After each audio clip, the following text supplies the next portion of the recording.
सौरमंडल का सातवां ग्रह अरुण यानी यूरेनस है। ये सूर्य से 2.8 मिलियन किलोमीटर दूर है।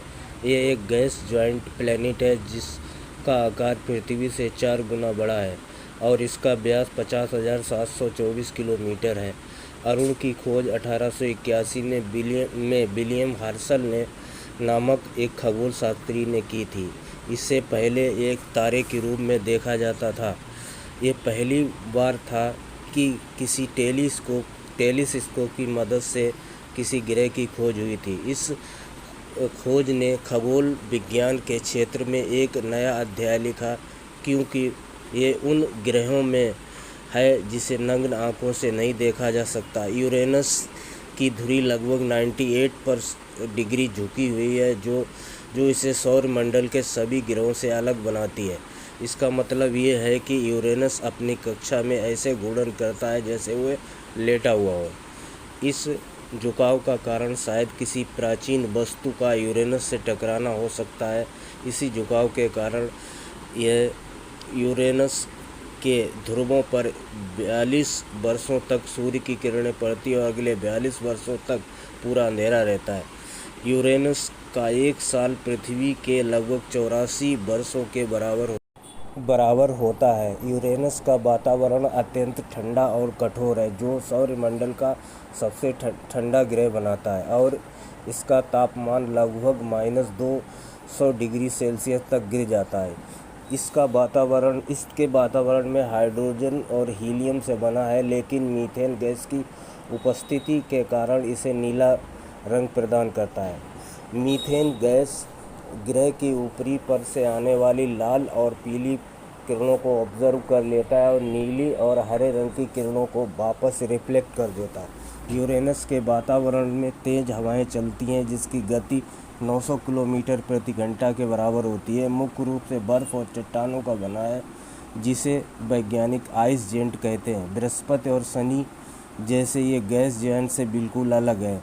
इसके अंदर की संरचना में पानी, अमोनिया और मीथेन की बर्फ पाई जाती है। शनि ग्रह की तरह अरुण के पास भी छल्ले रिंग्स होते हैं, हालांकि ये छल्ले इतने चमकीले नहीं होते। इसके पास 13 छल्ले हैं जो पतले और गहरे रंग के होते हैं।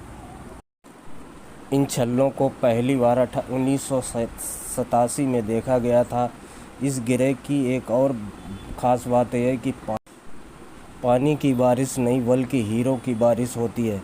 ऐसा इसलिए होता है क्योंकि इस ग्रह की उपस्थिति में मीथेन गैस के उपस्थित होने के कारण गर्मी के प्रभाव से बढ़ता है, जो ये कार्बन में टूट जाते हैं और ये कार्बन के कण आपस में जुड़कर ठोस रंग में बदलने लगते हैं। धीरे धीरे हीरों का निर्माण होता है। यूरेनस के वातावरण में ये ठंडे होकर नीचे गिरते हैं, जिसे डायमंड रेन कहते हैं। यूरेनस के सबसे बड़ा ग्रह मिरांडा है। मिरांडा की सतह पर गहरे घाटी दरारें पाई जाती हैं, जिसे यूरेनस का सबसे रोचक उपग्रह बनाती है। यूरेनस के पास केवल एक ही अंतरिक्ष वायेजर 2 गुजरा है। सौरमंडल का 8वां ग्रह वरुण यानी नेपच्यून है। यह ग्रह अपने नीले रंग, तेज हवा और रहस्यमयी वातावरण के कारण विज्ञान और खगोल शास्त्रियों के लिए हमेशा आकर्षण का केंद्र बना रहा। इसकी खोज खगोल शास्त्र के इतिहास में पहली घटना है, जिसका पहला ग्रह जिसकी खोज टेलीस्कोप से न होकर सीधे गणनाओं से हुई।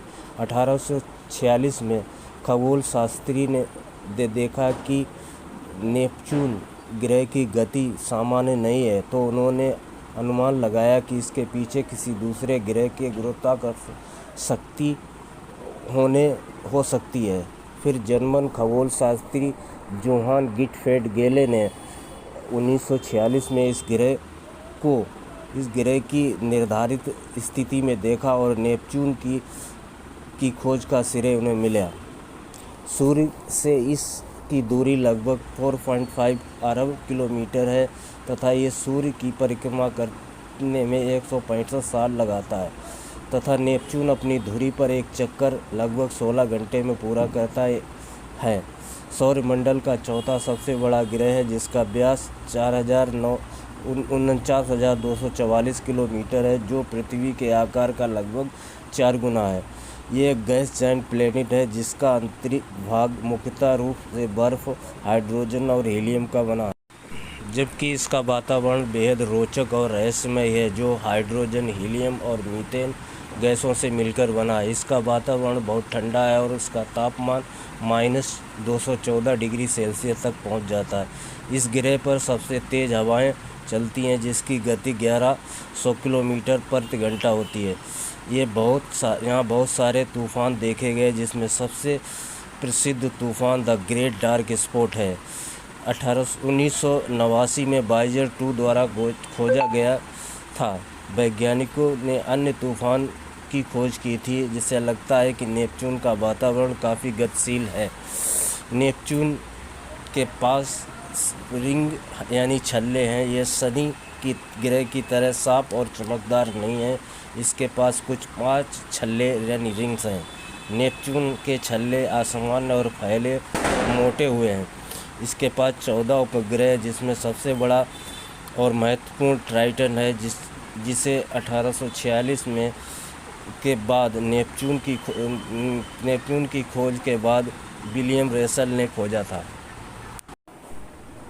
यह एकमात्र उपग्रह जो अपने ग्रह की विपरीत दिशा में गति करता है। ऐसा माना जाता है कि ट्राइटन मुख्य रूप से ट्राइपल बेल्ट से आया था और नेपच्यून ने अपने गुरुत्वाकर्षण बल से अपनी कक्षा में कैद कर लिया। ट्राइटन की सतह बर्फ से ढकी है और ये एक समय समय पर ठोस नाइट्रोजन के फव्वारे देखे गए हैं, जो समय समय पर विस्फोट करते हैं। अब तक इस ग्रह के पास केवल एक ही अंतरिक्ष पहुंचा है और वह नासा का वायेजर 2 मिशन था, जिसने 1989 में इसके पास से गुजरते हुए इसके वातावरण, उपग्रह और रिंगों की तस्वीर भेजी। आइए अब मिलते हैं प्लूटो से, जो कभी सौरमंडल का नवा ग्रह होता था, लेकिन 2006 में खगोल विज्ञान संघ ने प्लूटो को ग्रह की श्रेणी से हटाकर बौने ग्रह की श्रेणी में रख दिया। ये बदलाव इसलिए हुआ था क्योंकि प्लूटो की अपनी अन्य ग्रहों की तरह कक्षा का निर्धारण और अपने वातावरण के कारण हुआ था। इसकी खोज 1930 में अमेरिकी खगोलशास्त्री क्लाइड टॉमबॉग ने की थी।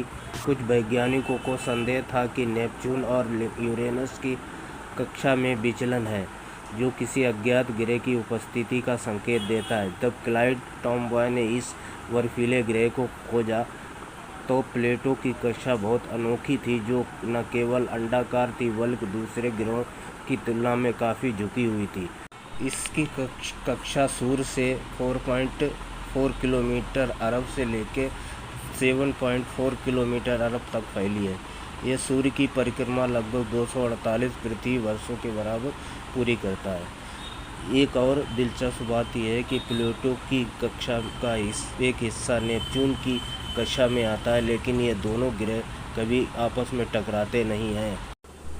प्लूटो का वातावरण अत्यंत पतला और स्थायी है, जो मुख्यतः नाइट्रोजन, मीथेन और कार्बन डाइऑक्साइड से बना है। प्लूटो की सतह पर बहुत विविधता है। 2015 के NASA mission new horizon mission ने प्लूटो की सतह पर अद्भुत तस्वीरें भेजी। तस्वीरों में पता लगा कि प्लूटो पर बर्फ की चट्टानें और नाइट्रोजन की झीलें और पहाड़ हैं। इसकी सतह पर दिल के आकार का क्षेत्र भी देखा गया, जिसे स्पुतनिक प्लैटिनम कहा गया। इसकी सतह का औसत तापमान -229 डिग्री सेल्सियस होता है, जो सौरमंडल का सबसे ठंडा स्थान है। प्लूटो का व्यास लगभग 2376 किलोमीटर है, जो हमारे चंद्रमा के आकार का लगभग 2/3 है और इसका द्रव्यमान पृथ्वी के चंद्रमा का लगभग 1/6 हिस्सा है। प्लूटो के पास अब तक खोजे गए 5 उपग्रह हैं, जिसमें चेरियन सबसे बड़ा उपग्रह है। इसकी खोज 1978 में हुई थी। इसका व्यास लगभग 1207 किलोमीटर और प्लूटो के आकार का आधा है। प्लूटो और चेरियन का गुरुत्वाकर्षण बंधन ऐसा है जिससे दोनों समान रूप से घूर्णन करते हैं तथा ये बाइनरी सिस्टम की तरह व्यवहार करते हैं। बाकी 4 उपग्रहों के नाम निक, स्टिक्स, केरबेरो और हाइड्रा है और इनका आकार अन्य से छोटा और तथा प्लूटो की कक्षा में अनियमित रूप से परिक्रमा करते हैं। तो लाइक जरूर करें और अगर चैनल पर नए आए हो तो सब्सक्राइब करना न भूले ताकि आपसे हमारी कोई वीडियो मिस न हो जाए।